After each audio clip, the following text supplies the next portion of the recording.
Okay. Okay, los geht's. Ja, dann hallo und herzlich willkommen zur Livestream-Lesung mit Nalini Singh. Schön, dass ihr hierher gekommen seid und schön, dass ihr vor den Bildschirmen zu Hause dabei seid.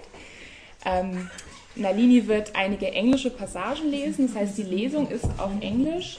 Eure Fragen und ihre Antworten werde ich aber sehr gern übersetzen, das heißt, es gibt keinen Grund für Schüchternheit. Und wir sind jetzt hier in München bei Lovely Books, aber Nalini ist schon seit letzter Woche in Deutschland und zwar war sie Ehrengast auf der Frankfurter Buchmesse. Neuseeland war dieses Jahr ja Gastland der Frankfurter Buchmesse. Und bevor wir mit der Lesung anfangen, würde ich Sie gerne fragen, was sie für Eindrücke gesammelt hat, denn das passiert ja nicht jedes Jahr, dass man Ehrengast der Frankfurter Buchmesse ist. Nalini, welcome to your live stream reading here at Lovely Books in Munich. Thank you. I'm sure your fans are all eager and waiting for you to hear you read and to ask you their questions. Yeah. But before we start, I would like to ask you, you've been to Germany last week already. You've been guest of honor star of this year's Frankfurt Book Fair. Tell us about that. What did you experience? This was my first ever Frankfurt Book Fair, and so I really didn't know what to expect. And I think coming in as the guest of honor, part of the guest of honor program was really fantastic because it's a once in a lifetime experience, I think. I really loved it. I thought it was fantastic. I thought it was huge. Like walking from Hall 1 to Hall 8 was like a marathon. And then, we had the signing on Saturday and that was amazing. And I was so surprised. So many people came. It was really, really fantastic. I had a good time. I'll always remember, my first ever Frankfurt Book Fair. And hopefully not your last. Not my last, yes. You did get a chance to read as well. Mm-hmm. You did 2 events, I think. I did 2 events on the stage, and that was because New Zealand had the pavilion. Mm-hmm. And so I did 2 things on the pavilion, and I did a couple of readings there, and that was really fun. And for one of the readings, we actually had a German reader as well, Barbara. And so that was really fantastic. Oh, it's Chili. Hi, Chili. This is he's camera shy now. I'm sure he'll be back. It was really fun, and because in New Zealand we don't do a lot of readings, and so when I come to Germany, it's really fun for me to do the readings as well. Yeah. Good point. Mm-hmm. The reading. We start reading the first passage now. Okay. And then we're ready for the questions. All right. So, I'm going to read from Kiss of Snow, which is Lockruf des Verlangens. Lockruf. Wait. No, I'm going to try again. Lockruf des Verlangens. How's that? Is it good? Yeah. I'm going to read this passage, which I think always is a bit of a favorite with everyone. So, here we go. So I think there's a rude word in this passage, so I don't know if I'm allowed to say it. So I might just have to skip that one. Okay, so here we go. Parking the vehicle a block away, he and Elias made it to Wild around 1:30 in the morning. The bouncer, one of Jose's big strapping cousins, raised his hand in a wave when he saw them. "That pretty little one with the cherry-tinted hair," he whistled. "Where have you been hiding her?" Hawk went motionless. "What's the trouble?" he asked, the wolf in his voice. The other male avoided his eyes, as if aware Hawk was too much on edge to accept even the slightest challenge. "Go in and see." Entering the bar, he stayed to the shadows as he took in the lay of the land. The place was full of humans and changelings, leopard, wolf, deer, swan, even a rat. Their scents were clear threads to him, even entangled as they were in the confined space. Most of the non-predatories stuck together, while the predatories did the same. But wolf and leopard were mingling, plenty.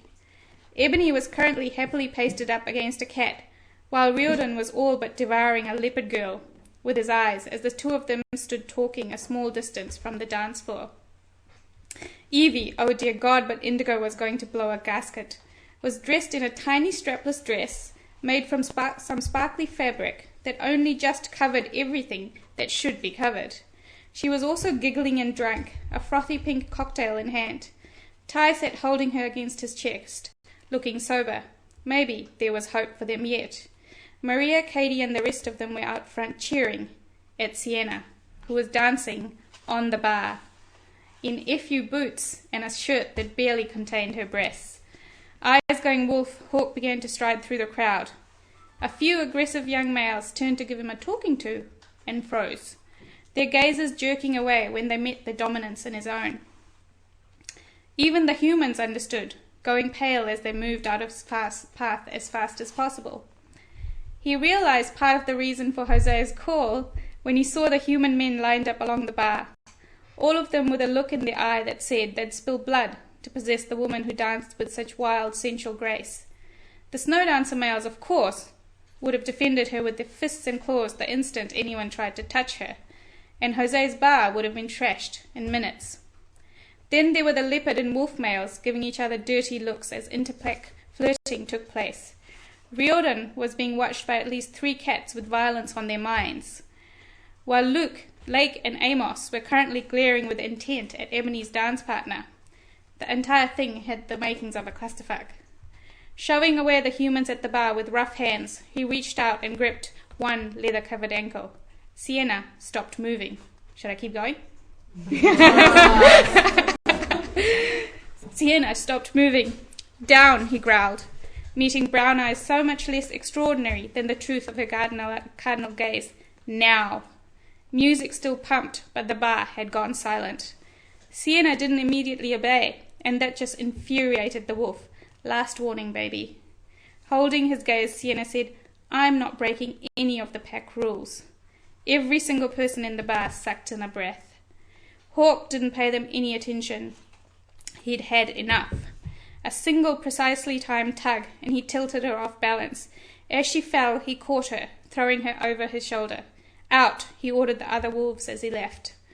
Sienna, having apparently recovered from the loss of breath caused by his sudden move, began to wiggle and twist. Let me go. He tapped her behind, a short, sharp shock that had her freezing. Don't make me any more pissed than I am right now. Bully, it was muttered under her breath, but he heard it. You've got no right to punish me. None. He tightened his hold as they hit the cold night air. You want to talk punishment? Fine. What did you think you were doing on that bar? Were you trying to cause a riot? I was having fun, heaving breaths. Put me down. I can't breathe with your shoulder in my stomach. Tough. He didn't take his hands off her until he dumped her in the front passenger seat of the vehicle he'd driven down. In, he ordered her friends, all of whom had obeyed the order to leave. Ty raised his hand, one arm around a suddenly sober-appearing Evie's waist, as he tucked her into the heat of his body. I haven't had a single drink. I can drive the other truck. Hawk's nose told him the young soldier was telling the truth. Fine. He looked over the others. You're lucky Jose called me before a punch was thrown. Guilt on several male faces, while the woman frowned. The men knew damn well what had been building in that bar. Next time I get a call like this, I'm instituting a curfew. Understood? Yes, sir. As everyone dispersed, spitting themselves between Elias's truck and the one Ty was going to be driving, Hawk realized he was about to spend over an hour alone in a confined space with a female he'd made every effort to avoid since she hit 18. A female who was almost spilling out of her shirt, allowing him glimpses of red satin against creamy gold skin. Great.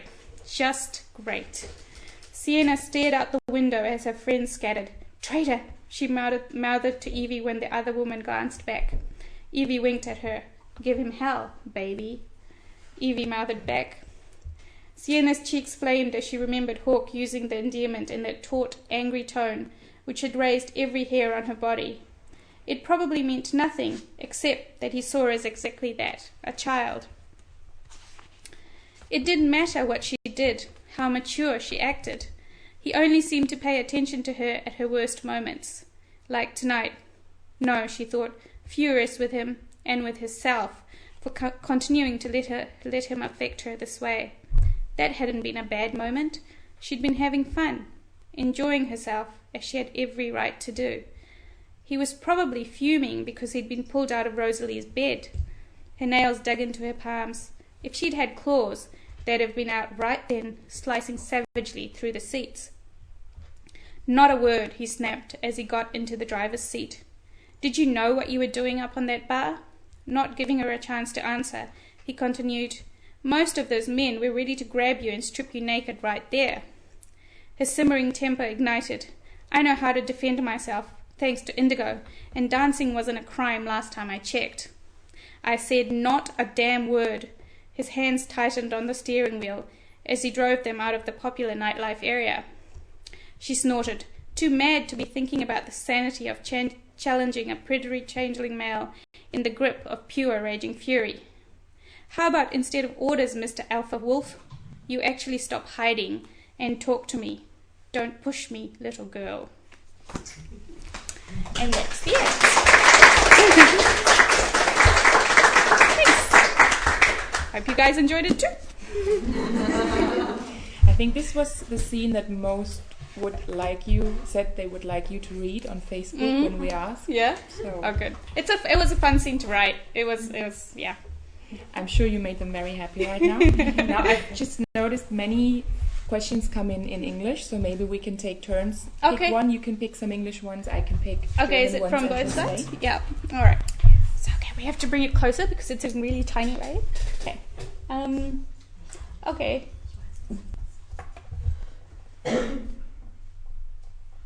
So, should we pick that Yeah, one? pick that one. Okay, so Marie Claire asked, where does your inspiration come from? Wo kriegt sie ihre Inspiration her fürs Schreiben? It's really hard to say.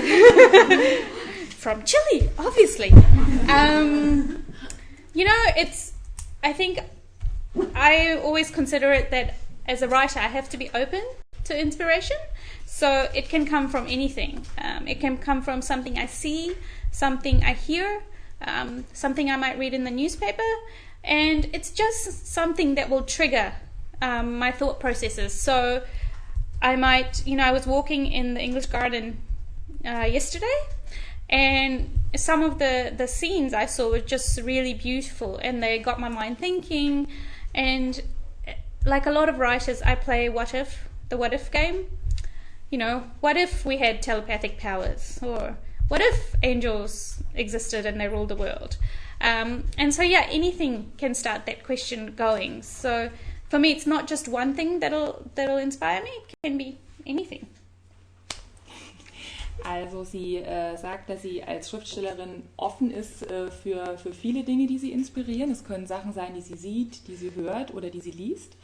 Und sehr schön ist, dass sie erzählt hat, dass sie vorgestern im englischen Garten spazieren gegangen ist und da das Was-wäre-wenn-Spiel gespielt hat, das immer sehr gut für die Inspiration ist eines Schriftstellers, weil man sich dann einfach vorstellen kann, was wäre denn, wenn Engel die Welt regieren würden und Vampire als Minions hätten. Und das hat ihr bestimmt auch neue Inspirationen gegeben. So maybe we will read something in one of your next upcoming books that came to your mind while walking through Munich. Maybe, and you can try and figure it out where it came from. Because I guess the thing is, it doesn't always connect directly to what I've seen. It could be something completely unrelated, but it's just that started the thread. Yeah. Okay, so do you want to pick a German question? German one, yeah. Let's say Xenia. She asks, mich würde interessieren, ob Sie als Kind oder Jugendliche selbst gerne gelesen haben und was Ihre Lieblingsbücher waren. So she would like to know if you did a lot of reading as a child and as a young girl, and what were your favorite books that you read back then? I was a voracious reader, as I still am actually. So I would go to the library and come out with like so many books I couldn't see over the top of them. As for my favorite books, you know what? I can't ever choose one because I read, so much. But I read, as a younger girl, I read a lot of fantasy and science fiction. And then as I got older, I started reading the romances. And so, all of that came together in the books I write. Yeah. Also sie hat schon immer sehr gern und sehr viel gelesen, war auch Gast der Bücherei als Kind, und als sie langsam erwachsen geworden ist oder als Teenager hat sie auch immer mehr Science Fiction und Fantasy gelesen und dann irgendwann auch die Liebesromane entdeckt, und das vermischt sich jetzt alles in den Büchern, die sie schreibt. Okay. Shall we pick one from Twitter? Yes. Shall I pick that one, the English one? Yes. Okay, so it came from Mandaroon Twitter name. On Frankfurt Book Fair, you said that we'll get a sci-fi story. Do you already have an idea about that? Do we know them yet? Well, I can't tell you much about it, I'm afraid, but I will tell you that the sci-fi story has been part of the series structure from the very start. So I always knew that you would get at least one sci-fi book. I won't tell you if you'll get more than one. But yeah, I definitely know where it's going. I'm not just making it up sort of as I go along. This series has a very strong arc, and there are things in the earlier books that, you know, come up in later books. And I think a good example of this is Walker, Lauren. You learned something about him in book 3, and then in book 10 it became really important. So yeah, there is a plan, and this sci-fi book or books has been planned from the beginning. Okay, also die Frage war, ob in den Büchern irgendwann auch zwei Mediale zueinander finden werden und kein Medial-Gestaltwandler-Paar. Und sie sagt ja, sie verrät noch nicht, wie viele Bücher das sein werden. Und sie will auch noch nicht verraten, wer der Leute, die man vielleicht schon kennengelernt hat, obwohl sie Walkers Name ins Spiel gebracht hat. Und ja, es wird auf jeden Fall eine Geschichte mit einem medialen Paar geben, aber ob nur eine oder mehrere, wird man sehen und lesen, hoffentlich. Speculation. Do you need to refresh the Facebook one? I will. Yeah. Wir laden mal neu. Okay, so another German one maybe? Yeah. Monique Werner fragt, wird es noch mehr Bücher geben, die sich hauptsächlich um Elena und Raphael drehen? So will there be more books that will have Elena and Raphael in the center?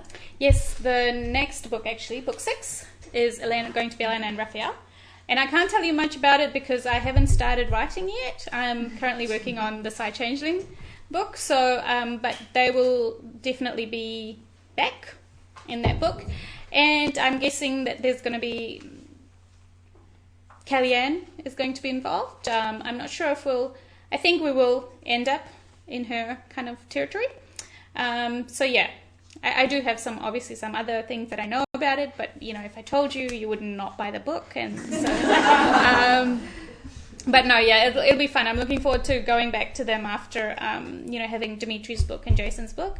I really enjoyed writing those as well because I think it really allowed me to expand the world and give you different points of view as to how the world, you know, how we look at the world. So, but yeah, I am looking forward to going back to them. And also, I should mention, if you are part of my newsletter, which you can join just on the website, just with an email, that's all you need. I will be sending out an Elena and Raphael short story with the November newsletter. So there you go.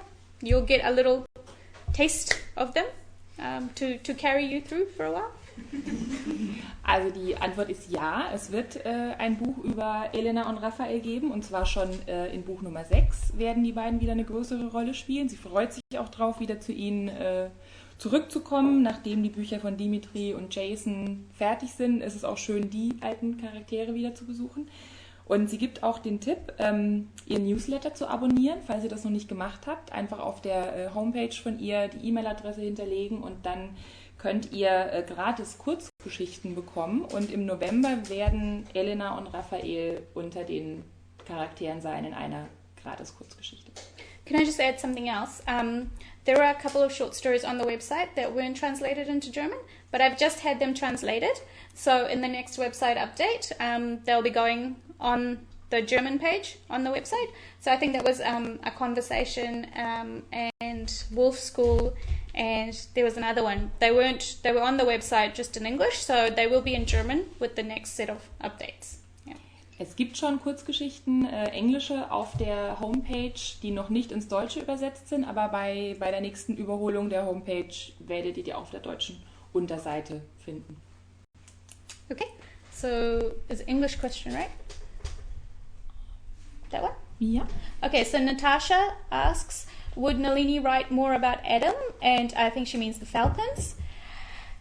Yes. Yes, so Adam has I've always thought that we'll go back to the Falcons in the second arc of the series, so not in the next few books, but is definitely, I think it would be really, really fascinating to explore a completely different pack. It's not a pack, they call themselves a wing, a falcon wing. So it's going to be really fun, and I'm actually really excited about it. And I have already made notes about the book, as I do quite often. For example, with Kiss of Snow, I made notes about that book from book one. So by the time I came to write it, it was like I had this much stuff already. So that's why it was such a big book. So I am looking forward to that. I've got some good scenes in mind already. Yeah. Also die Frage war, ob es ein Buch über Adam geben wird, und die Antwort ist ja. Sie hat sich auch schon Notizen gemacht und freut sich drauf. Also es wird nicht das nächste und vielleicht auch nicht das übernächste Buch sein, aber sie hat es auf jeden Fall vor.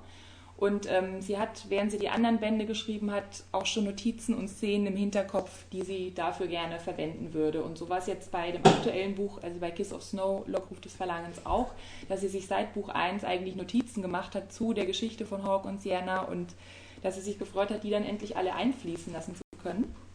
Und so wird es mit dem Buch über Adam auch sein. Okay. Let's scroll a bit. Yeah. Also on this side, I think we missed some of the... Let's reload. The wonders of technology. Me handling in that book.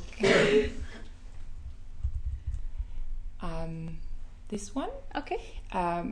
Seite um Seite möchte gerne wissen, wie viele Bände sind für die Gilde der Jägerreihe vorgesehen. So the question is, how many books in the Guild Hunter series do you have in mind? What's still in store for the fans? Okay, so some of you might have heard this story before, but the Guild Hunter series was actually never meant to be a series. It was meant to be one book. And so I wrote Angel's Blood. And the reason it was meant to be one book was because I was already writing, the Psy Changeling series.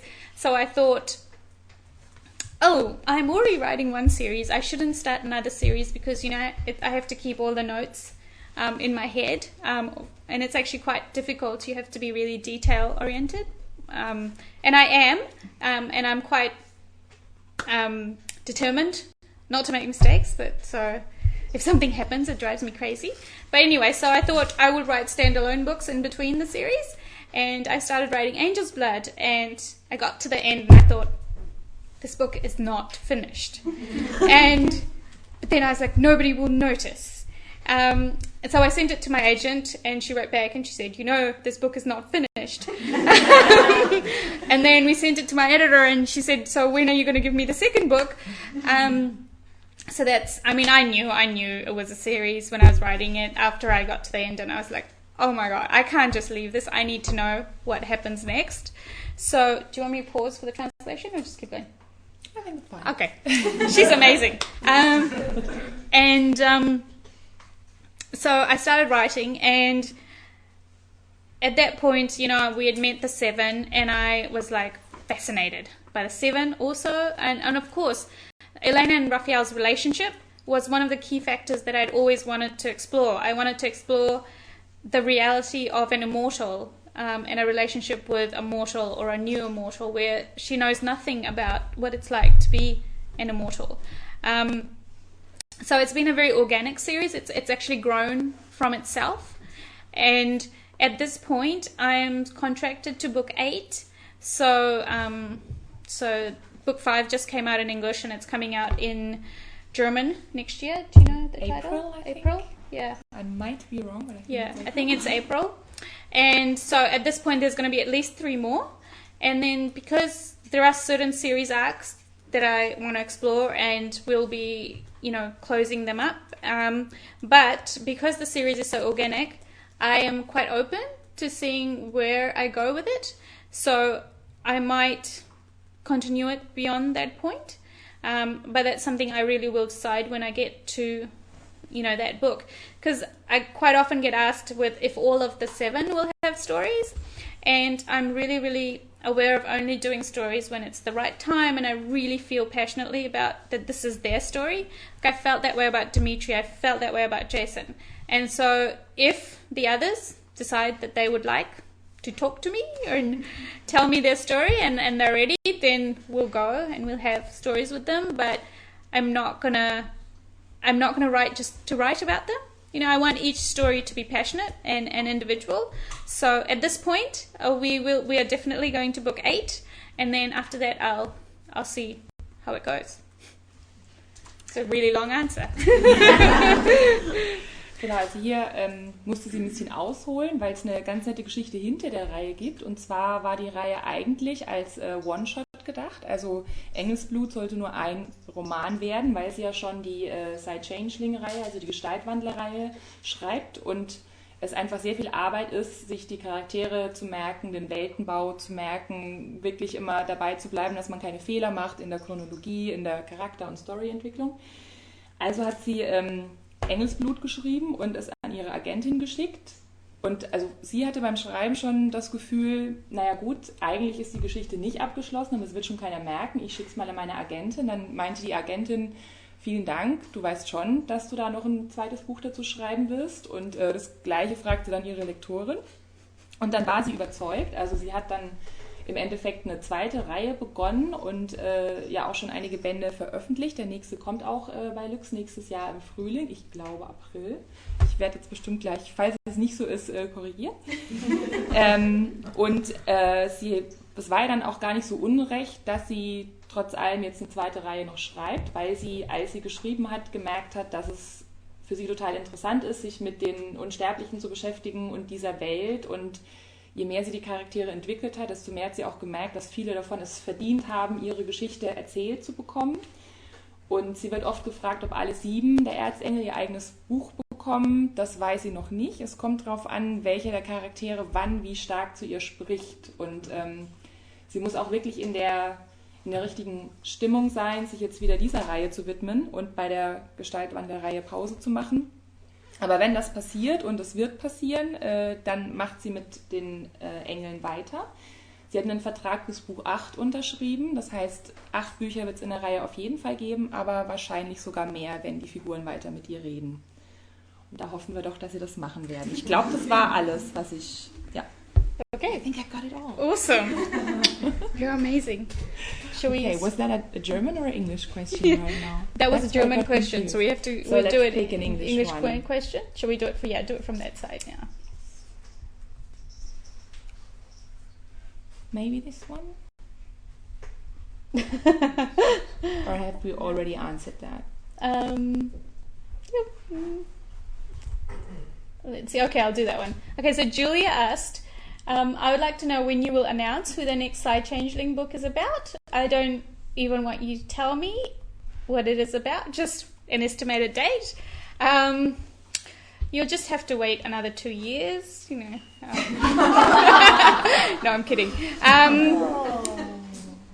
am writing it right now, and it's actually really difficult not to say stuff. So it won't be much longer because I will obviously not be able to keep the secret. So I think towards the end of the year or the start of next year. It's just going to be a few more months. Yeah, at most, I think. Also die Frage handelt davon, wann das nächste Buch in der Gestaltwandler-Reihe erscheint, und sie schreibt jetzt gerade dran, das heißt Ende des Jahres, Anfang nächsten Jahres gibt es neue Geschichten aus der Reihe.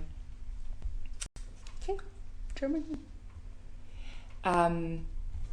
Kadis Buchwelt fragt, können Sie sich vorstellen, auch mal ein Buch zu schreiben, das in einem komplett anderen Genre spielt? So, Kadis Buchwelt would like to know, can you imagine writing a book set in a different genre than romance? Then romance. Or just a different genre? I think I would always have some element of romance in my books, whatever I decided to do.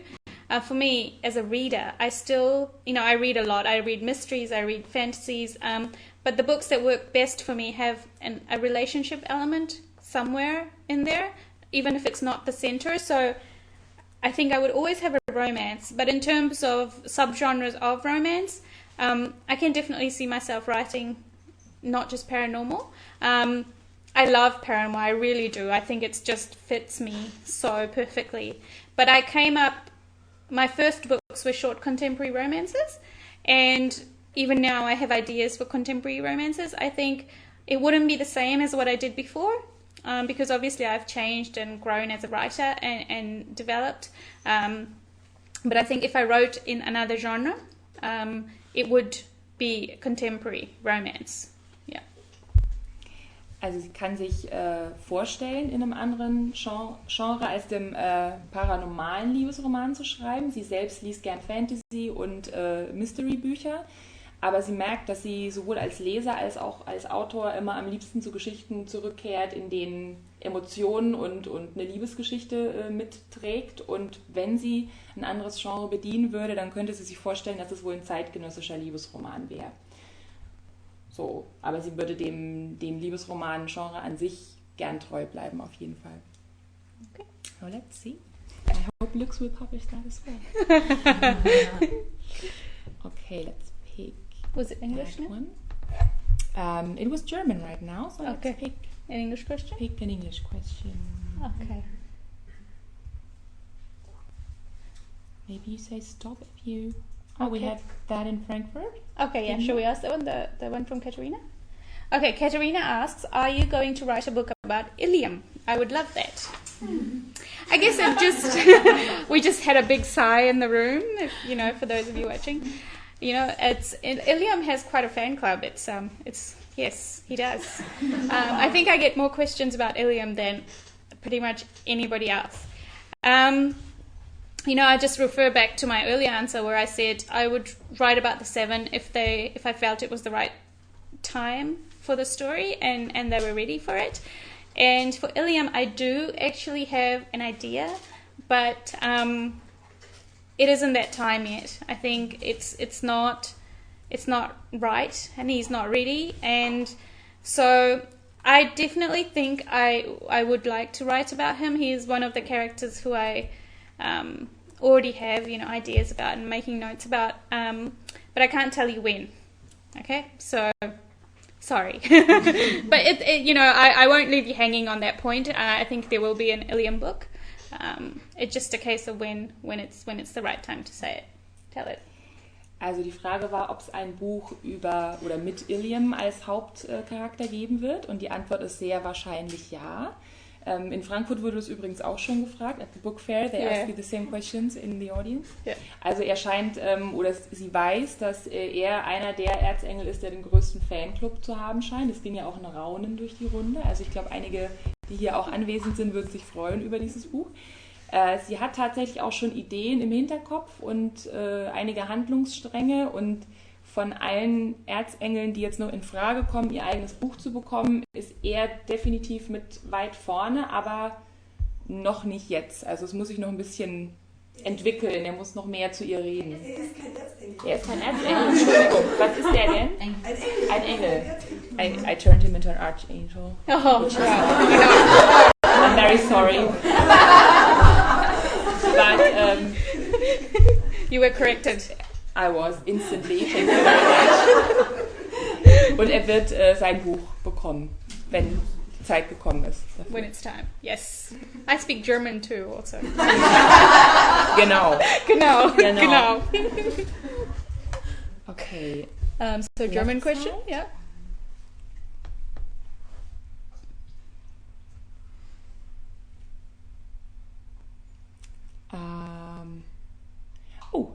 Let's take the question from Marcel Koch, who would like to know if you could ever think about writing science fiction romance. Marcel Koch. And would this hero be called Marcel? Science fiction romance? Actually, it's interesting. A lot of people call the Side-Changing series science fiction romance. There you go, Marcel. So I suppose I am already writing it. I think, that's something I really enjoy, actually reading science fiction romance. And I'm turning this way because I'm talking to myself. I actually enjoy reading it as a reader. And so, yeah, definitely, I'm open to that. So it just depends on the idea. Also sie kann sich sehr wohl vorstellen. Oh, wait. I have to add something to my answer. Yes, please. On my website is a short story called Star-Kissed. and it is a science fiction romance. Also lieber Marcel, guck doch mal auf ihrer Website vorbei, da gibt es mit Starkist schon eine Liebesgeschichte mit Science-Fiction-Elementen und viele Fans nennen auch die Gestaltwandler-Reihe eigentlich Science-Fiction im größten Sinne. Let's skip this question. Okay. When the camera is out, we can talk about Ryan Gosling. I won't stop talking otherwise. Okay. All right. So that was a German question. No, it was English by question. a German. Okay. So that would be a German question. Okay. Okay.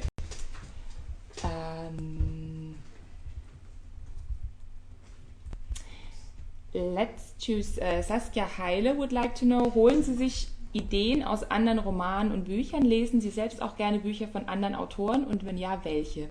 So Saskia would like to know if you ever get ideas or inspirations from other novels and books that you read, and if you like reading yourself and who your favorite authors are. I love reading.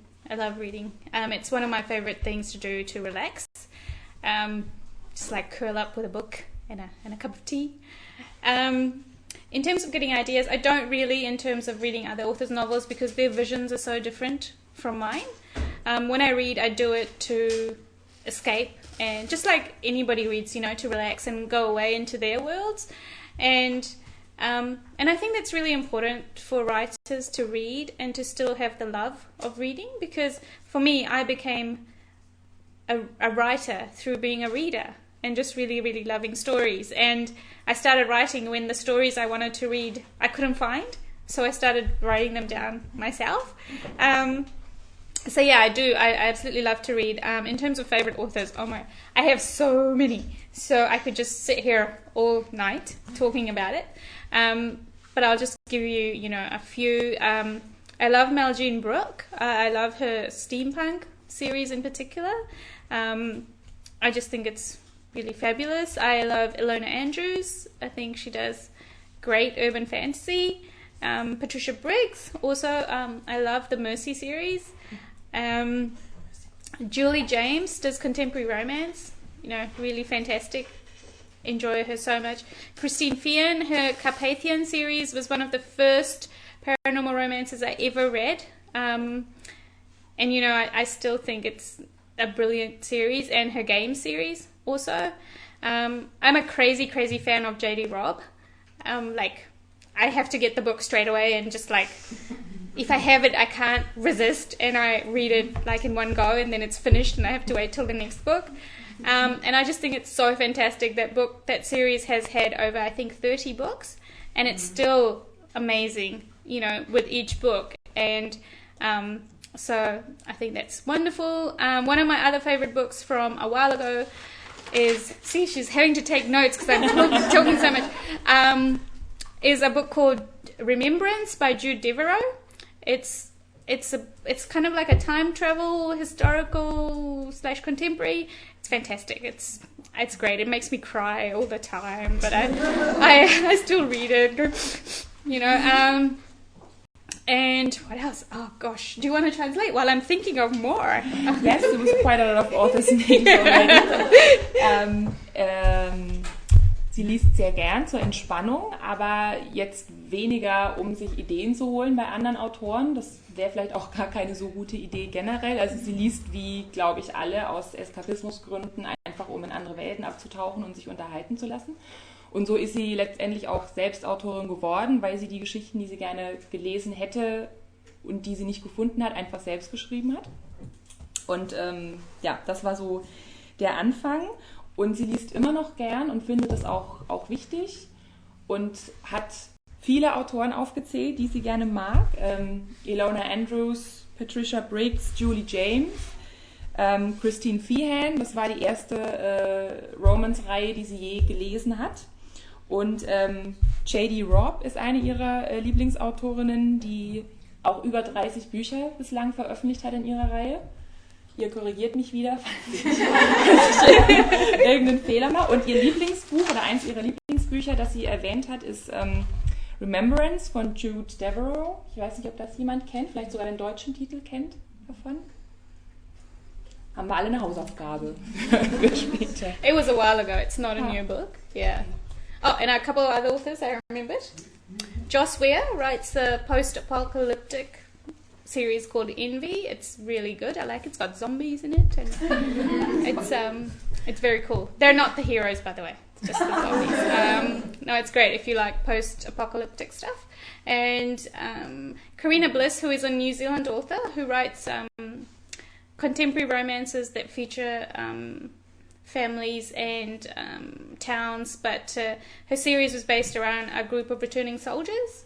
It was really good. I really enjoyed it. And honestly, I have to stop talking because I have a lot of romance writers as friends, and after this is over, they're going to tweet me and say, so you don't like me anymore. So I will just say, I talk about books quite a lot on my Facebook page and on my blog. So if you are really interested in, authors that I might enjoy, and also on my website, there's a list of favorite authors, which I really need to update, but because I need to add some names there. But yeah, so you can just go onto my blog and just search for good books or Friday Book Club, and you'll get a whole list of books that I've talked about. So I won't accidentally miss anyone out and have no friends when I go back home. Yeah. Es sind noch ein paar mehr Namen gefallen. Zum Beispiel Joss Ware. Joss Ware, ist it a woman? Ware, W-A-R-E. Ja. Eine Reihe im postapokalyptischen Setting mit Zombies, die zwar nicht die Hauptcharaktere sind, aber durchaus auch vorkommen. Und eine andere neuseeländische Autorin, Karina Bliss, die zeitgenössische Liebesromane schreibt. Und dann musste sie innehalten, weil sie Angst hat, dass sie ist mit sehr vielen anderen Autoren befreundet und möchte jetzt natürlich keinen Namen vergessen und niemandem auf die Füße treten. Und deshalb verweisen wir jetzt lieber auf ihren Blog und die Facebook-Seite, wo sie regelmäßig sich über Bücher austauscht und schreibt, was sie gerade liest. Sie hat den Friday Book Club, also wenn ihr nochmal Fragen habt zu ihr und ihren Lieblingsbüchern und was sie gerade liest, dann wäre das der Ort, sich hinzuwenden und keine Freundschaften zu gefährden, die eventuell sonst wackeln könnten. Okay, I have forgotten whether that was an English question or a German question. So have I. So we're just going to pick a question now. That's interesting. I think Magdalena Langer fragt, wie fangen Sie ein Buch an? Machen Sie sich davor ein Konzept oder schreiben Sie einfach los? So Magdalena would like to know, how do you go about writing a book? How do you start? Do you have a concept when you start writing? Do you take a lot of notes, or are you just sitting down and let it all pour? Okay, it's a little bit different depending on if I'm starting a series or if I'm writing the next book in a series. So if I'm starting a series, for example, when I started Slave to Sensation, which is the first book in the Side-Changing series, all I had was this idea, what if, we were telepathic for real? And what if the psychic abilities drove us insane? What would we do to survive? Or what would you do to survive? And then I had this idea, and I just sat down and went for it. I wrote that book, the first draft, in 3 weeks. And because it was just, I think the idea was so ready, and it was just out there. And so usually that's what happens when I start a series. I just get this compulsion to write, and I'll have a concept and go for it. It's the same thing that happens with Angel's Blood. I had a concept. I saw this angel in a tower in New York, and I was like, whoa, this is a bit strange. And then I had Elena in my head, and I just went for it. And I saw the world through the character's eyes. That's how I learn my worlds. Now, the difference it's basically the same when I'm writing the next book in a series, but there is a slight difference. Because I've already written one book, the world, has been started to be created. I've quite often have already met the characters in a previous book that I'm writing about. So there's notes already, there's a basis already. And with a series, I have a series arc I'm following. So there is a little bit more structure. And then, but still, in terms of writing the first draft, I usually will sit down with the basic concept for that book in mind and write the first draft through. And I always do a fast first draft, so about 4 weeks. And the reason I do it that way is because I don't plan. I have author friends who do very meticulous, detailed plans, and so by the time they sit down to write the book, they know exactly what's going to happen, and they would probably spend a month on their plan. I spend that time writing my first draft. So it's different processes, but we probably take the same amount of time to do it. And so I'm not a huge planner, but in terms of a series, I have the arc. I know where the series is going, and I think that's really, really, really important with a series, because otherwise you end up just floating off into the clouds, you know. I think it's really important as an author and as a reader to have a resolution, to get the answers to your questions. So even though I tease people that I'm going to be writing these books until I'm 85 and you're never going to know anything, this is not in fact true. You will find out everything, but I will still be writing them when I'm 85 for myself in the attic. But yeah, so that's my answer. Okay. So do I have to translate the question? Was it in English or in German? It was in German. All right. I don't have to translate it then. Also, sie macht zum einen einen Unterschied zwischen einer neuen Serie, die sie anfängt, und einem neuen Roman innerhalb einer Serie, den sie schreibt.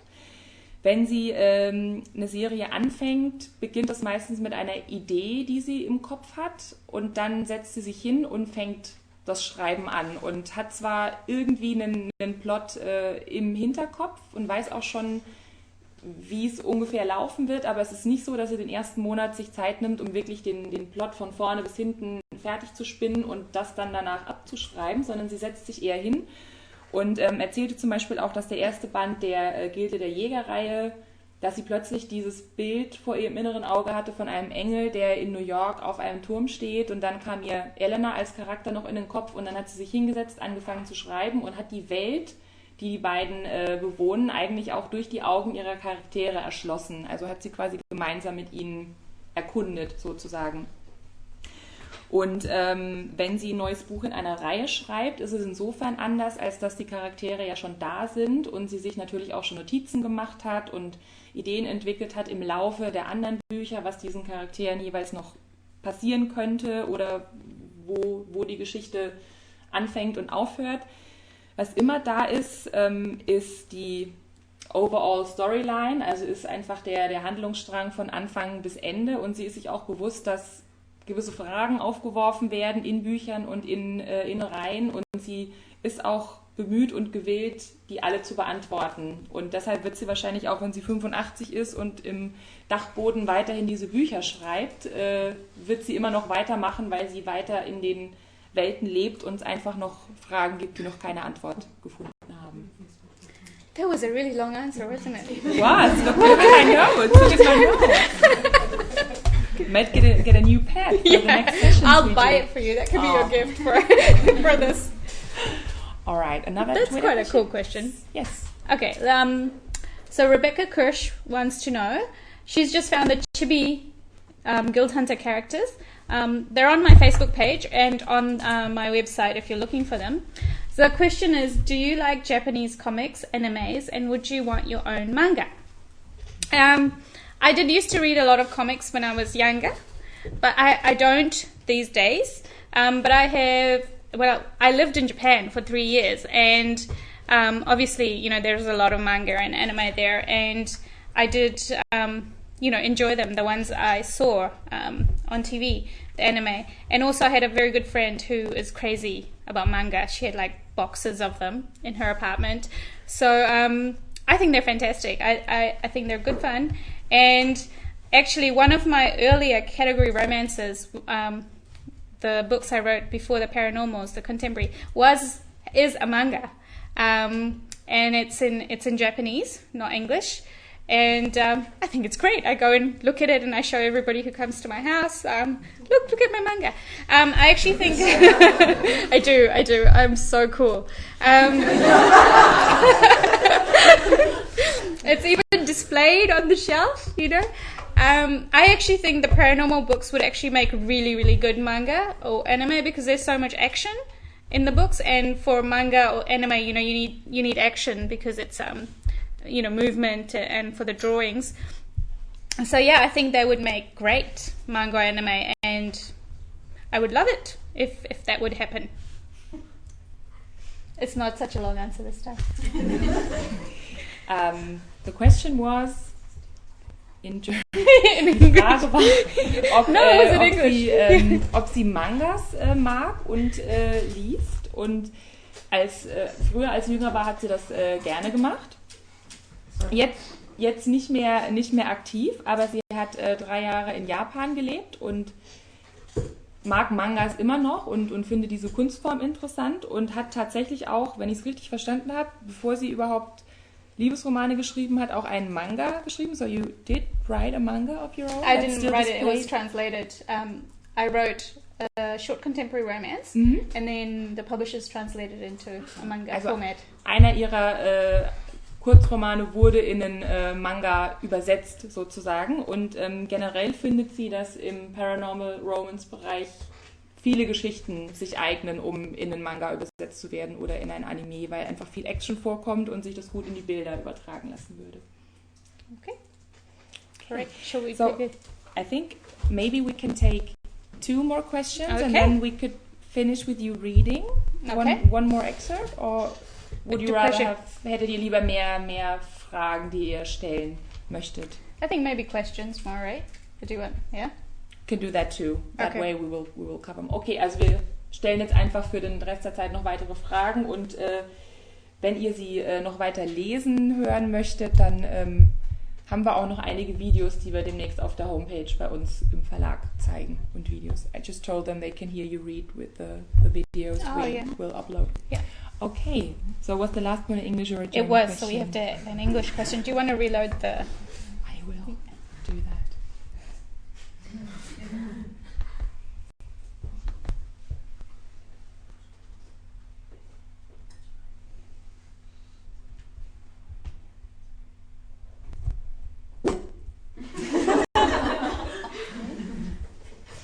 Oh, somebody knows Jude Devereaux. Oh, see, somebody knows Jude Devereaux. Annalisa Strauß fragt, werden Sie auch von Ihrer Familie zu neuen Büchern inspiriert? So, Annalisa would like to know if your family ever gives you inspiration for new books and storylines? No. They're my family, you know. I love them. But actually, my sister, I quite often will force her to brainstorm with me for titles. So I'll just trap her in a room and refuse to let her go until we have a title. And she's gotten quite good at it, I think, just because she wants to escape. So yeah, we'll quite often brainstorm titles together in that way. And my mom actually does read all my books. She is one of my proofreaders. So she's very good at finding little tiny mistakes. And so yeah, Dad, he's really proud, but he doesn't read the books, and I'm okay with that. And so yeah, my family is very involved in terms of they're very aware of what I do, and they come to my events in New Zealand and things. But in terms of inspiring the actual books, no, because they're my family. Also ihre Familie inspiriert sie jetzt nicht zu Geschichten und Büchern, aber sie sind sehr wohl mit dabei und stehen hinter ihr und sind stolz auf sie und sind insofern Teil des Ganzen, als dass sie natürlich zu ihren Events kommen in Neuseeland. Ihre Mutter ist eine ihrer Testleserinnen, die ersten Korrekturfassungen liest und ihr auch immer Feedback gibt, wo noch kleine Fehler sind oder was sie noch anders machen könnte. Und ihre Schwester wird regelmäßig von ihr ins Schlafzimmer eingesperrt, bis neuer Titel da ist. Und wenn der dann gefunden ist, hat die auch mitgeholfen. Aber mehr Inspiration holt sie sich jetzt von ihrer Familie direkt nicht. Okay. All right. That was a German question. I remember that now. Are we able to scroll down? Oh, that Is that is a an good interesting question. Yeah, do you want to ask? Book Meets Beauty fragt, was macht für Sie ein gutes Buch aus und welches Buch hätten Sie selbst gern geschrieben? So, what is a good book for you and which book is there that you've read that you thought, damn, that's what I should have written? That is a tough question. As I said, I have many writer friends. I can't pick one. So for me, a good book, for me personally, a good book is one that I can stop being a writer. I don't read it and think, oh, this sentence is really good, or oh, the plot line is really well structured. For me, a good book is one where I'm just so into the story that I'm just and yeah, I'm not analyzing it, I'm not thinking about anything except the story. So for me, a good book is one that just takes me away. And I hope that's what I write. You know, as a writer, I hope that when a reader picks up my books, they're so into it that they're in another world, and it doesn't matter that the laundry has to be done, dinner has to be cooked, you know, anything like that. They just have to read the book. And so for me, as a reader and a writer, it's the same thing. It's a book that takes you away. Also sie sagt, das ist wieder eine schwierige Frage, weil sie natürlich ihrem Freundeskreis nicht zu nahe kommen will, und deswegen hat sie keinen Namen genannt, aber hat durchaus definiert, was für sie ein gutes Buch ist. Und für sie ist es so, dass sie dann sich sehr in ein Buch verliebt, wenn sie selbst aufhört, eigens Autorin zu sein, also wenn sie aufhört, sich zu denken, so, oh, der Satz ist aber schön formuliert und die Szenerie gefällt mir aber gut oder gefällt mir nicht so gut, sondern wenn sie von der Geschichte auch komplett weggetragen wird und sich ganz darin verlieren kann, und wenn sie das Analysieren aufhört eben. Und so hofft sie, dass sie auch selbst schreibt in ihren Büchern und dass niemand, während er ihre Bücher liest, daran denkt, dass eigentlich ja die Wäsche aus der Maschine muss oder die Einkäufe noch erledigt werden wollen, bevor der Supermarkt zumacht. Also das hofft sie zu schaffen, und das ist ihr auch am liebsten, wenn sie Bücher liest. Okay. Now we have to pick an English question. Okay. Remember that this All right. I was going to bring Chili over, but Chili is asleep. Everybody. Oh. No, look. He's all lazy. Oh. Come over here. Come over here. Here you go. Here you go. So maybe he can choose the next question. Yeah, he's going to choose the next question. Okay. Which one? Which one? Which one? Which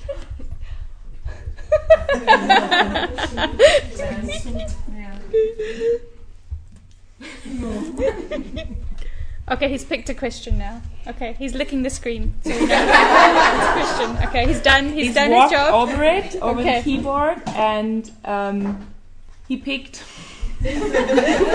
Tanja Helfrich asking. No.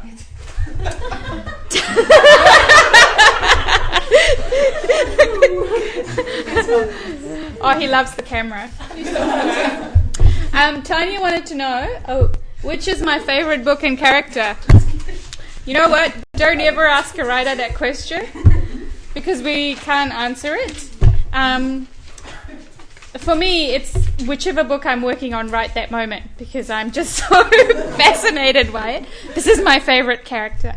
I'm so fascinated by it that that's my favorite book at the moment. And I think that's how it should be. I think with each book, I should be so passionate about that book and those characters that they are my favorite, because this is their moment in the spotlight. And yeah, and they should be. They should be the ones who have my total attention. Also die Frage war, ob sie ein Lieblingsbuch nennen kann oder einen Lieblingscharakter, und sie meint, das ist ganz, ganz schwer. Das kann sie eigentlich nicht wirklich beantworten, aber generell ist es so, dass wenn sie an einem Buch schreibt, dass das in dem Moment dann ihr Lieblingsbuch ist, weil es ja das ist, in das sie in dem Moment dann ihr ganzes Herzblut fließen lässt, und sie ist es den Charakteren und der Geschichte dann auch schuldig, dass das jetzt das Buch ist, das im Rampenlicht steht, und so soll es auch sein und nur so funktioniert es. Okay. now you have to choose because I can't reach the keyboard. Okay. Well, I can't read the German. Hold on. Come here. Okay. Oh, so cute. I love you. Okay, you want to pick a German one? Because our last one was English. Yes. Or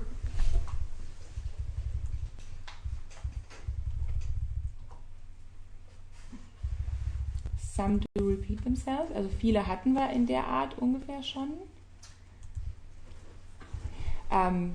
Brigitta Hiller fragt, was wird Ihnen von Deutschland am deutlichsten in Erinnerung bleiben? What connected to Germany will be in your mind when you travel home? What will be your fondest memory or your clearest memory? Of Germany? I think it'll be you guys, the readers.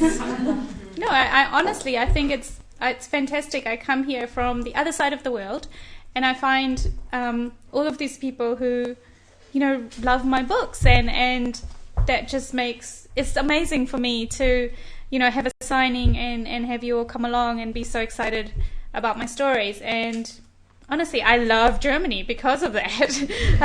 I love coming here and meeting you guys and having, conversations with you and hearing your questions and seeing, sometimes people come up and they've done artwork based on the books or last time I came, a couple of girls had made a video with their fan cast.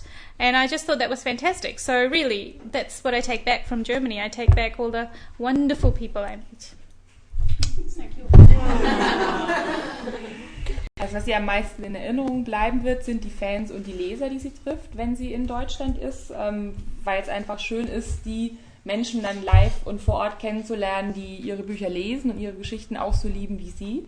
Und was auch immer spannend ist bei Signierstunden, wenn Fanart mitgebracht wird. Ihr wurde zum Beispiel ein Video gezeigt das letzte Mal, oder auf der Buchmesse gab es auch Mädels, die sich Engel-T-Shirts gemalt hatten. I was talking about the T-Shirts with the angel wings.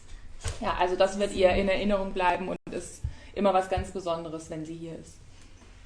Okay. Do you have time for more? How many more questions can we do, actually? We have Lovely to ask books? the boss.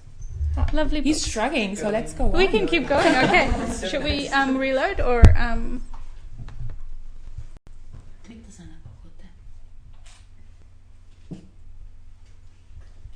Maybe on that side.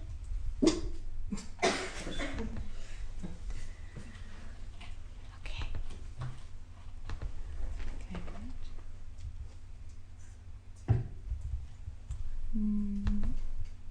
Let's pick the other side. I'm working on it.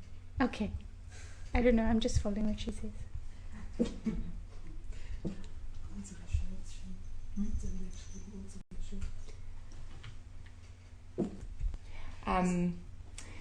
Anne Kühne asks, ich wollte fragen, ob sie gedacht hat, dass ihre Bücher so gut ankommen würden und dass es einmal so viele gute sein werden. Anne would like to know if you thought when you started that your books would be that successful and that you would actually write that many of them that are all that successful? No. I think my goal always as a writer was being able to do it full time, to be able to support myself as a writer. And that was a good goal because for me, writing is a passion, and I do it because I really can't stop myself. I love doing it. And the idea of being able to do it, as my job was just amazing. And so everything else that's come after it has been a wonderful surprise. And it continues to be a wonderful surprise. I still get excited all the time, I can tell you that Christina is with my German publisher, and they told me that Lockruf des Verlangens, I'm getting better, it hit, number 7 on the Spiegel bestseller list, and it also hit the Stern bestseller list, and I was so excited. And so for me, the joy is that I can do it full time, and so everything else is in English we say it's just gravy, it's the cherry on the top. Yeah. Also sie hat nicht von Anfang an damit gerechnet, dass es tatsächlich klappt, dass sie so viele Bücher schreiben wird und davon leben kann. Das war immer ihr größter Wunsch, dass sie davon leben kann, weil sie sowieso immer geschrieben hat und es auch immer machen wird. Und als das dann irgendwann geklappt hat, war sie überwältigt und ist es immer noch und freut sich mit jedem Buch, das veröffentlicht wird, dass es noch weitergeht, dass sie wirklich ihren Traum leben kann und von ihrer Kunst, also vom Schreiben leben kann. Und sie ist auch wirklich immer noch aufgeregt bei jedem Buch, das rauskommt. Und auch wenn ihr Buch in die Bestsellerlisten einsteigt, freut sie sich jedes Mal, als wäre es auch noch nicht passiert. Also es bleibt aufregend und spannend und wird es das wahrscheinlich auch noch, weil sie zumindest im Moment nicht vorhat, das Schreiben je aufzuhören. Okay. This is an interesting question. Let's pick it then. Yeah. Okay, so this is an English question.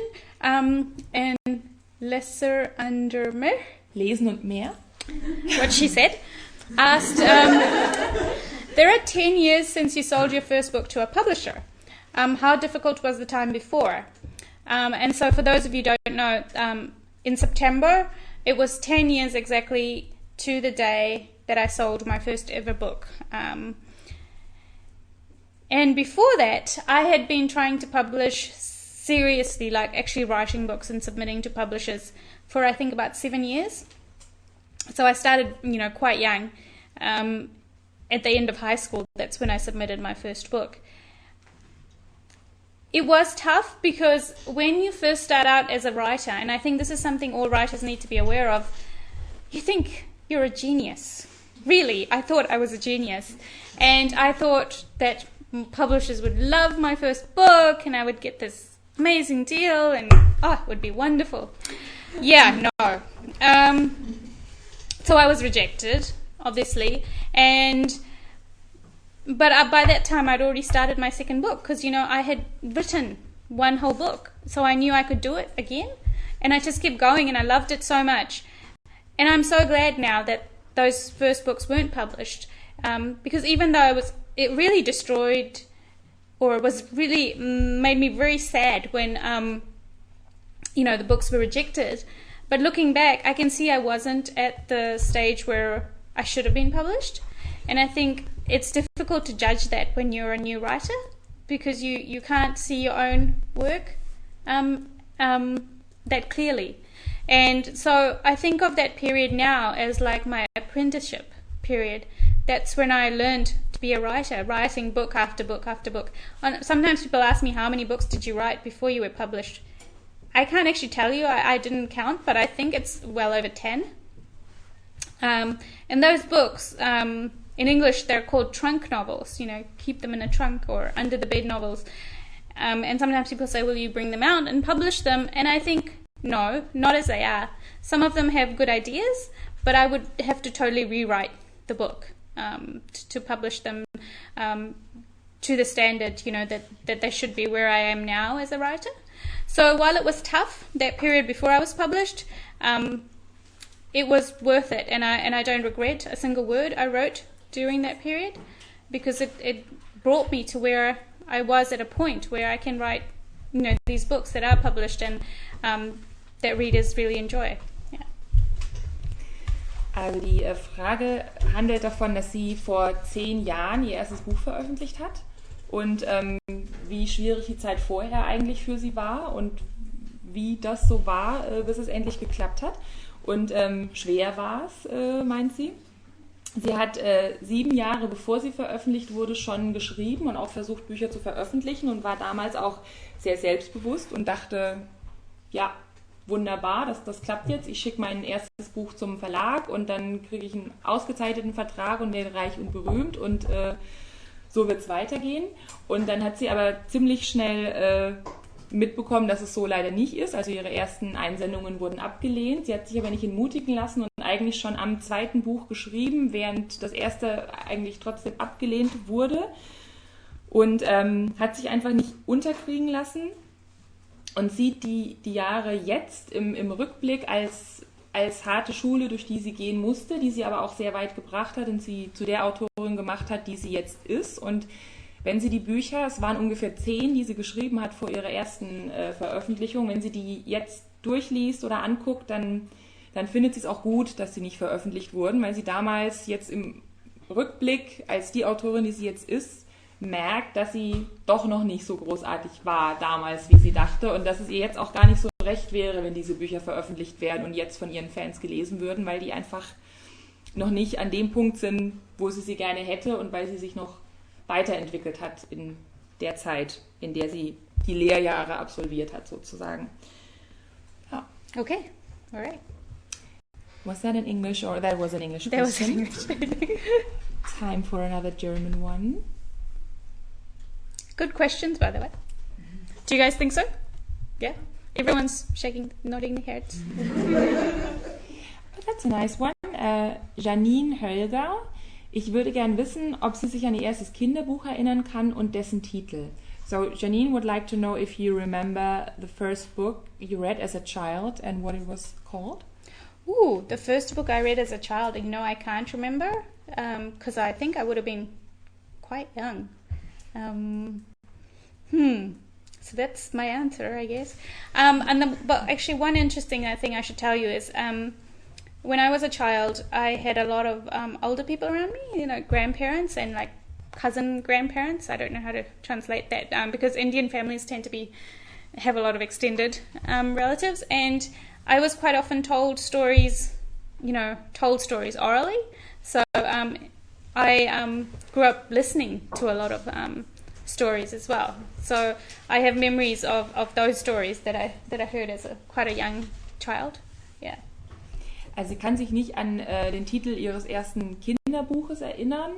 Da war sie trotzdem zu jung. Aber was ihr dazu einfällt, ist, dass sie als Kind mit vielen Erwachsenen um sie herum groß geworden ist, in einer großen Familie, und dass viele Geschichten erzählt wurden und dass sie davon sich sehr wohl noch an Szenen und an Geschichten erinnern kann, die sie gehört hat, als sie ein junges Mädchen war. That would make another English one. English. Do we have maybe time for 2 more questions? Let's say. One question. Ooh. Now they're cracking the whip, aren't they? One question, and this pressure's on. This better be a good question.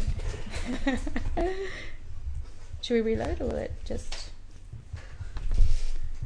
We are pressing the reload button. No. Keep going down. Maybe around that side.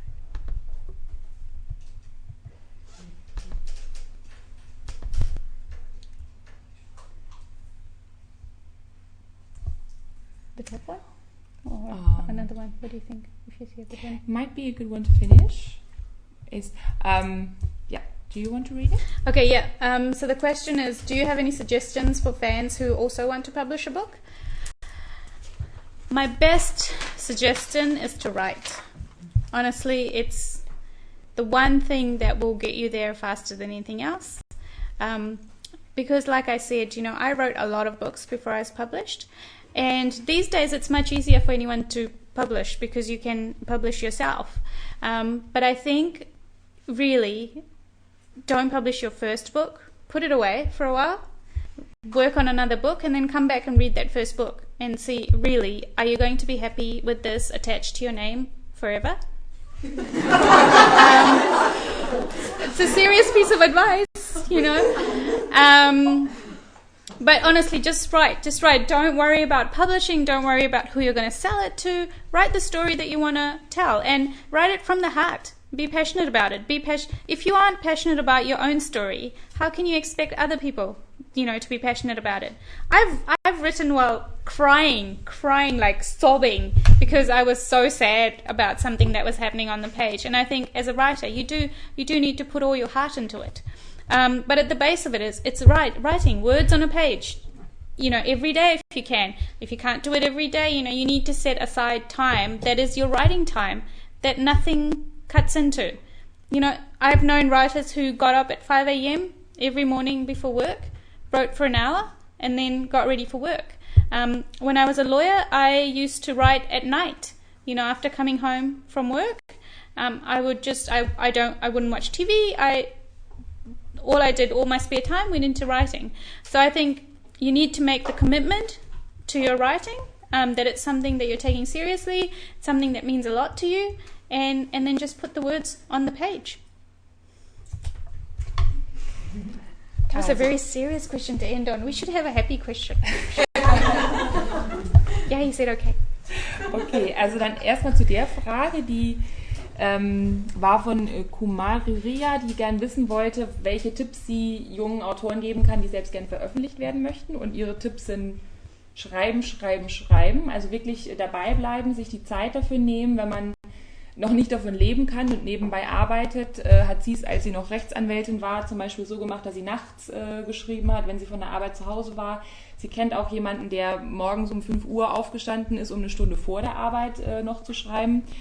Und sie meint, das ist die beste Schule, die beste Art, sich zu verbessern. Und man sollte auch, wenn man sein erstes Buch geschrieben hat, drüber nachdenken, ob man das wirklich veröffentlichen möchte. Ihr Tipp ist, das nochmal beiseite zu legen, ein zweites Buch zu schreiben und dann, wenn man sich noch ein bisschen weiterentwickelt hat, sich das erste nochmal anzugucken und dann zu entscheiden, ob man wirklich dahinter steht und möchte, dass das mit dem Namen, mit dem man auch die anderen Bücher veröffentlicht, mit das Licht der Welt erblickt. Also da kann sich ja nochmal einiges tun. Sie meinte ja vorhin selbst, dass sie froh ist, dass ihre ersten 10 Bücher gar nicht veröffentlicht wurden.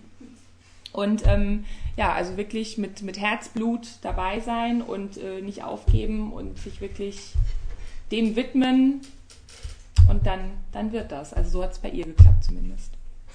Okay, und weil das so ernsthaft war, kommen jetzt trotzdem noch ein verständnisvolles Nicken und dürfen noch eine weitere Frage. Das wäre jetzt, it would be a German one we make. Okay, let's go ahead.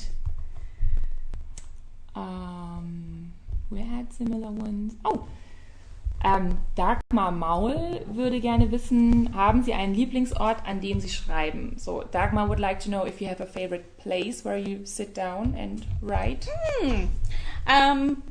So I can write anywhere because I travel, quite a lot. I have learned to write anywhere I am. So like when I was traveling on the train from Frankfurt to Munich, I was writing on the train. I've written on planes. I've actually written in a desert in China. The sand kept getting everywhere. But when I'm home, I have a study. And I was telling Christina before, that's actually the biggest room in the house. So my bedroom is actually quite small, and then my study is ginormous. And it's because I spend so much time, in the study. And I have my desk that I've had since I was like 15. I love this desk. And it has, right now it looks like a bomb, blue pages all over the desk. But what I do is usually when I start a book, I clear the desk. And so it's very neat at the start of a project. And then by the end of the project, it's buried in notes and everything to do with the book. I have Post-it notes put everywhere. And behind me in my study are maps of the places that I write about. And there are these maps you can get, and they're 3D maps. And so, like the mountains and the cities are actually in 3D because I'm not so good with the flat maps, the 2D maps. So I really love these maps. And I actually have, for example, I have the map of the California region, and I have all the territories marked out on it. And I have where each of the lieutenants is for the wolves, and I have where the cats are, and, sire and everything on there. And what I also have in the room is posters of my books that some of my publishers have given me, and I'm totally going to ask for one of these. Just a hint there, but I think we can sort something out. And I also have, actually what I have, which I really love, is sometimes fans give me little things like artwork or just bookmarks made with with wings and things like that, or I have a collection of leopards because people keep giving them to me and I love them, and so they're sitting leopards and wolves. There's a wolf up there now too, so I have that, and I have a plant usually in there because I love plants. So right now, just before I came, I had a red begonia, red begonia plant. It's beautiful. Don't make me translate. Poor Christina, hard job. I'm gonna go with begonia. Begonia, if yeah, that they'll do. exists or not, It's kind of like a rose and soft, and yeah. But so that's my place that I usually write in, and just I love the atmosphere of the room, and also as a writer you have to be quite careful you sit straight because you're in a chair for quite long periods. But sometimes when I'm feeling a little bit maybe not lazy but just a bit more relaxed, I have a big chair in my living room, and it's a recliner, so you can push it out and your legs can be long, and then I have my laptop in my lap and I just type there, and that's quite fun. But I don't do it all the time because it's not very good for you. Yeah, sometimes when I answer emails, that's where I'm answering them from, watching TV, and yeah. But I love my study. It's for a long time, I didn't have a dedicated writing space, and now that I do, I just think it's fantastic. And the one thing I didn't tell you about my study is that there are piles of paper everywhere. I did not get the memo that said we were going to have a paperless office in this century. So I go through reams and reams and reams of paper because I edit on paper. On a screen, my eyes just scan past mistakes. So I have to print it out. I write all over it. It looks crazy. Every time I start editing, I say, Nalini, you must be very neat because then you have to read all this put it into the file. No. It's still crazy, written all around the page, then turned over, written on the back. But yeah, so that's my study. All about it now. And Christina is now going to translate that very long answer. Also lange Zeit hatte sie keinen bestimmten Ort, wo sie geschrieben hat. Sie schreibt sowieso immer viel, wenn sie unterwegs ist und kann eigentlich überall schreiben, ob das im Zug ist, im Flugzeug, auf Reisen, im Hotelzimmer, einmal sogar in China in einer Wüste, was etwas unpraktisch war mit dem Sand, der überall dazwischen gekommen ist. Aber wenn sie zu Hause ist und zu Hause schreibt, hat sie inzwischen ein Arbeitszimmer. Das ist auch der größte Raum im ganzen Haus. Und das stelle ich mir sehr, sehr interessant vor, weil sie beschrieb, dass sie zum einen immer noch an dem Schreibtisch sitzt, den sie schon mit 15 hatte und den auch immer noch benutzt.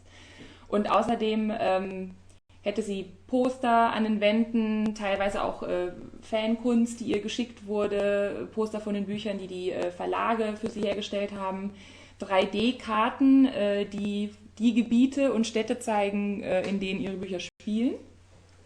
Und ganz viel Berge von Papier überall, weil sie tatsächlich noch ihre ersten Korrekturen nicht am Computer macht, sondern am Ausdruck und das dann wieder in den Computer speist. Also niemand hat ihr verraten, dass man das auch alles digital machen kann inzwischen.